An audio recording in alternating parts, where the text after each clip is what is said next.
Zambelli em máquina de moer carne do bolsonarismo. O que será que vai sobrar? Vamos ler juntos aqui essa coluna do Tio Rei lá no UOL Notícias. Começou a desconstrução da deputada Carla Zambelli. Desde que ela saiu de arma em punho pelas ruas de São Paulo na véspera da eleição, estava marcada para morrer como musa do bolsonarismo, lugar que tomou de Joyce Hasselmann, de quem era uma carregadora de malas ao tempo que aquela brilhava no palco bolsonarista e fazia dancinha com Paulo Guedes. O entorno do mito e ele próprio estão certos de que ela tirou votos em vez de dar. Mesmo em tempos estranhos, acho que isso aconteceu. Nota à margem, justiça se faça, o rompimento de Hasselmann teve lá componentes de natureza política, ainda que a maneira da turma. Achou, por exemplo, que tinha cacife para se opor à filiocracia. Zambelli cometeu o erro da sabugice extremista. Resolveu ser mais reacionária do que o rei e se perdeu na fantasia, mas ela acha que não. Concedeu uma entrevista à Folha de São Paulo, o que está lhe rendendo a demonização nas hostes bolsonaristas. A deputada do revólver em punho considera falar a um público ideologicamente mais pluralista do que o seu chefe político. Indagada sobre a causa da derrota do ex-presidente, afirma: encontrei algumas poucas pessoas que diziam: vou votar em você, mas não no Bolsonaro. A senhora é mais light na hora de falar. Muito do julgamento foi pela forma dele falar e menos pelo que ele fez, porque as pessoas aprovam o que ele fez. Vamos seguindo aqui. Olha aí, Regiane Sequeira é maravilhosa em suas palavras, sem dúvida nenhuma. Nosso querido bem-vindo é um queridíssimo aqui. Não esqueçam, gente, mandem superchats e deem os likes. Os likes são necessários aí para a gente erguendo a audiência aqui desta live, que é muito necessário. Indagada se acredita ter havido fraude nas urnas, ela prefere não responder porque alega poderia sofrer as consequências. Parece dizer: ainda sou uma de vocês. Diz em seguida que o foco deve ser oposição ao governo Lula e o impeachment dos ministros do STF, pelo qual se bateu. Ela encontrou uma saída. Bolsonaro não ganhando, a gente tem que virar a chave. Qualquer impeachment no STF, o substituto vai ser indicado por Lula. Pode entrar uma pessoa que faça as maldades de Alexandre de Moraes parecerem uma criança chupando picolé. A imagem não faz muito sentido, mas é a Carla Zambelli. O site Metrópolis informou que a deputada procurou o gabinete de Moraes. E daí? Ela responde assim: liguei e mandei um e-mail. Alguns dias depois, minha rede foi devolvida. Pode ter sido um gesto. Estou à disposição dele para conversar, porque ele vai ser um alvo do PT daqui a pouco. O PT não vai se contentar em indicar somente os 2 ministros que vão se aposentar. Olha lá o Reinaldão esculhambando a Carla Zambelli. É espetacular. Aquela que tanto lutou pelo impeachment do ministro, agora se revela a intenção de protegê-lo do PT. Convenham, nem o gado vai comer esse capim. Diz que chegou a ter medo de ser presa, mas claro, não vê motivos. E resume com essa singeleza sua atuação. Não aconteceu porque eu não excedi um certo limite. Não cometi nenhum crime, mas eu joguei pesado, joguei duro nas palavras. Quando eu ia contra os meus inimigos, eu ia de forma bruta mesmo, mostrando divergências. Existia uma linha que eu podia cruzar, mas sabendo que outras pessoas cruzaram e sofreram as consequências. Aí o Reinaldo emenda: essa senhora pregava abertamente a intervenção militar e perguntava se os generais iriam bater continência a Lula, mesmo depois da vitória e da diplomação do petista. Pregava, em suma, um golpe. No momento notável, Carolina Linhares, a entrevistadora, indaga: essas falas da senhora de Bolsonaro e de outros parlamentares podem levar as pessoas a quererem ou tentarem promover um golpe? Prestem atenção à resposta: podem. Você pode colocar essa frase solta e no dia seguinte vai ter um inquérito contra mim no STF, se já não tem. Mas tem 2 fatos de contexto.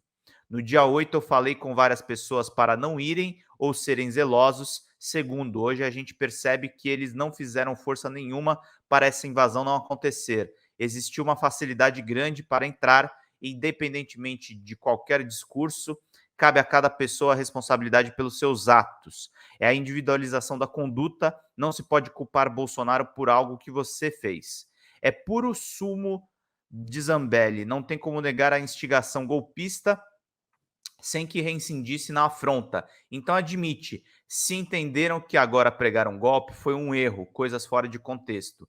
E no fim das contas, que cada um arque com as próprias escolhas. Quem invadiu que responda, e tem que responder mesmo. E quem incitou? e insiste na tese vigarista de que o atual governo fez corpo mole para auferir ganhos políticos. Chegou a pensar em visitar os presos, mas desistiu. Poderia ser pior, diz. E o remédio, dona Zambelli, contra o golpismo?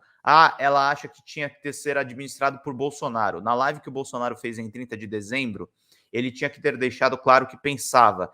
Ele seria um remédio se tivesse dito que era para as pessoas saírem dos quartéis. Outro remédio é o que eu estou tentando fazer. Tive 3 meses para pensar. Na volta das minhas redes, só fiz um vídeo sobre um assunto específico. Sei que a gente influencia as pessoas. Depois do dia 8, estou sendo bem mais cuidadosa para que não ter mais pessoas se enganando. A gente está em outro patamar. Agora não é hora de bater no STF, não é hora de fazer manifestação.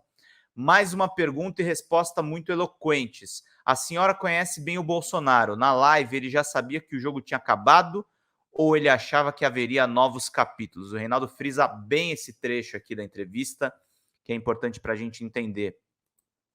Não, ele achava que tinha acabado. Vendo a live, cheguei a passar mal, porque tive certeza naquele momento de que não iria acontecer mais nada. Para mim ficou claro, mas para várias pessoas que continuaram nos quartéis, não. Opa, esperem aí. Então Carla Zambelli ainda apostava, até dia 29 de dezembro ao menos, que algo iria acontecer, mas que poderia ser fora de um golpe de Estado, a tal tentativa de golpe com a qual diz não ter se envolvido.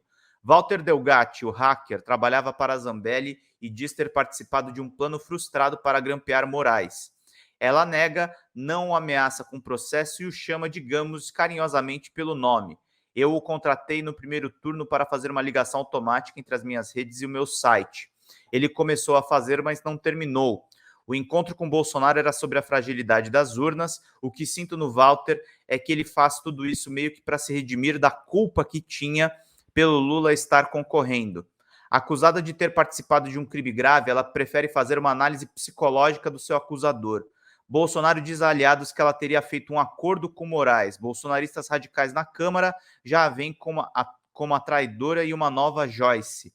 Janaína Pascoal, outra militante de extrema-direita moída pelo bolsonarismo, agora diz o famoso "eu avisei".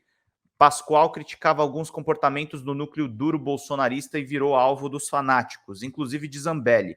Agora afirma sobre a desafeta. Tudo que ela, Zambelli, disse ter percebido agora, eu alertei. Alertei em plenário, alertei nas redes, alertei diretamente para ela e fui tratada a ela como cão sarnento.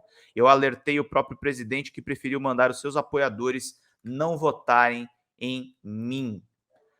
O bolsonarismo engole seus filhos e engole ainda com mais fúria suas filhas. Mesmo de extrema-direita, mulheres seguem sendo, afinal de contas, mulheres. Seu maior pecado será sempre a desobediência.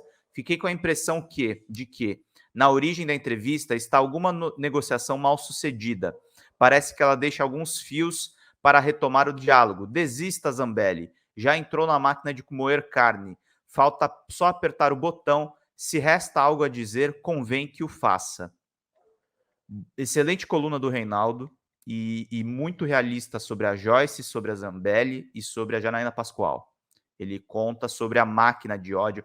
O gabinete do ódio é isso aqui, tá, gente?